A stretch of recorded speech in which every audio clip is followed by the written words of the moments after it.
नमस्कार. नमो राज्यातील शेतकरी सन्मान निधी योजनेचा चौथा हप्ता आजच म्हणजे बुधवारी 2017 पासून 21 ऑगस्ट 2024 रोजी वितरित करण्यात येणार आहे. परळी येथील कृषी महोत्सवानिमित्त मुख्यमंत्री एकनाथ शिंदे, केंद्रीय कृषी मंत्री शिवराज सिंग चौहान यांच्या अध्यक्षतेखाली हा हप्ता वितरण केला जाणार आहे असल्याची माहिती राज्याचे कृषी मंत्री यांनी माहिती दिली.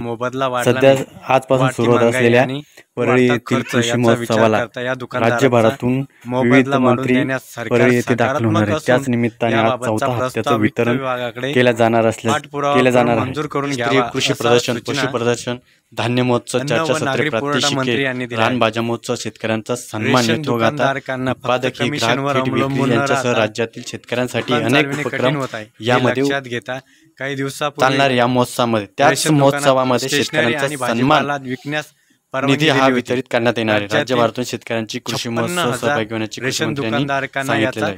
परळी येथील कृषी महोत्सवाच्या माध्यमातून राज्यस्तरीय सुमारे 1 कोटी शेतकऱ्यांच्या राज्य शासनाच्या नमो किसान महासन्मान निधी माध्यमातून राज्यस्तरीय सुमारे 1 कोटी शेतकऱ्यांना राज्य शासनाच्या नमो किसान महासन्मान योजनेचा चौथा हप्ता मुख्यमंत्री तसेच केंद्रीय कृषी मंत्री व मान्यवरांच्या हस्ते बुधवारी वितरित करण्यात येणार आहे. कार्यक्रमाच्या निमित्ताने राज्य शासनाने नुकत्याच जाहीर केलेल्या सोयाबीन कापूस उत्पादक शेतकऱ्यांना द्यावयाच्या अनुदानाचे वितरण करण्यासाठी प्रक्रिया सुरू करण्यात येणार आहे. त्याच्या पोर्टलचं अनावरण सुद्धा या मध्ये करण्यात आहे. 21 ते 25 ऑगस्ट या दरम्यान 5 दिवसीय राज्यस्तरीय कृषी महोत्सवाचे आयोजन करण्यात आलेलं आहे.